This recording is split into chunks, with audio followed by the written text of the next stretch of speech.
अगले साल कई राज्यों में विधानसभा चुनाव होने हैं और इसी में तमिलनाडु भी शामिल है। 2021 में असम, बंगाल, पुडुचेरी, केरल और तमिलनाडु के विधानसभा चुनाव होने तय हैं और भाजपा के अलावा सबकी नजरें गड़ी हैं असदुद्दीन ओवैसी पर, जो बंगाल के साथ साथ अब तमिलनाडु में भी अपना भाग्य आजमाएंगे। लेकिन उनका साथ देने के लिए कोई और नहीं बल्कि अभिनेता कमल हासन सामने आ सकते हैं। अगर सूत्रों की माने तो ओवैसी के नेतृत्व में एआईएमआईएम जल्द ही तमिलनाडु में अपना भाग्य आजमाएगी। बिहार में अप्रत्याशित प्रदर्शन के बाद अब ओवैसी की पार्टी एआईएमआईएम कमल हासन की पार्टी मकमल निधि मय्यम यानी एमएनएम से हाथ मिला सकती है। यह भी कहा जा रहा है कि एआईएमआईएम और एमएनएम मिलकर 25 सीटों पर चुनाव लड़ सकते हैं।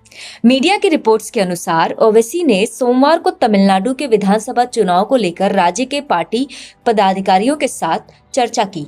पार्टी के त्रिची और चेन्नई में जनवरी में मीटिंग करने की संभावनाएं भी हैं। दूसरी ओर कमल हासन ने सोमवार को घोषणा की कि वह आने वाले चुनाव में जरूर मैदान में उतरेंगे।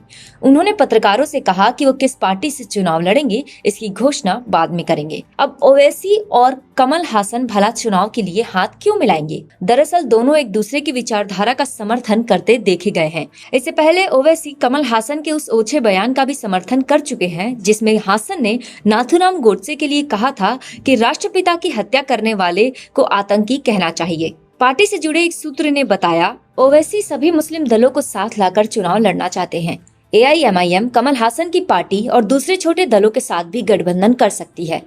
जब भी मुकाबला किसी भी राज्य में त्रिकोणीय रहा है तो उनके दो प्रमुख परिणाम सामने आए हैं।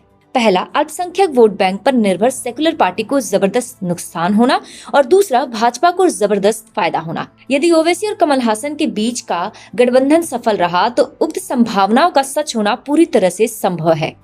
इसमें सबसे ज्यादा नुकसान कांग्रेस और डीएमके का होगा, जो काफी हद तक अल्पसंख्यक वोट बैंक पर भी निर्भर है। अब तमिलनाडु के राजनीतिक समीकरण भी ओवैसी के अनुकूल दिखाई दे रहे हैं। वर्ष 2011 के जनगणना के अनुसार तमिलनाडु में 5.86% मुस्लिम आबादी है।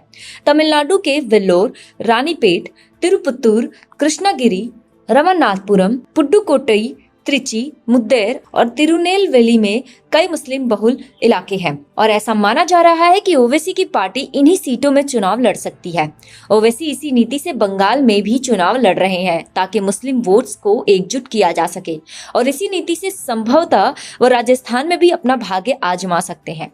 इसका परिणाम क्या होगा? यदि ओवैसी और कमल हासन साथ आए तो तमिलनाडु में मुकाबला त्रिकोणीय हो जाएगा। एक तरफ एआईएमआईएम और एमएनएम होगी तो वहीं दूसरी ओर कांग्रेस और डीएमके का गठजोड़ होगा और तीसरी ओर सत्ताधारी एआईडीएमके, भाजपा और रजनीकांत का गठजोड़ होगा। ऐसे में यह कहना गलत नहीं होगा कि ओवैसी और कमल हासन के संभावित गठबंधन से वोटों का वैसे ही ध्रुवीकरण हो सकता है जैसे बिहार में हुआ था और आने वाले समय में बंगाल में भी हो सकता है।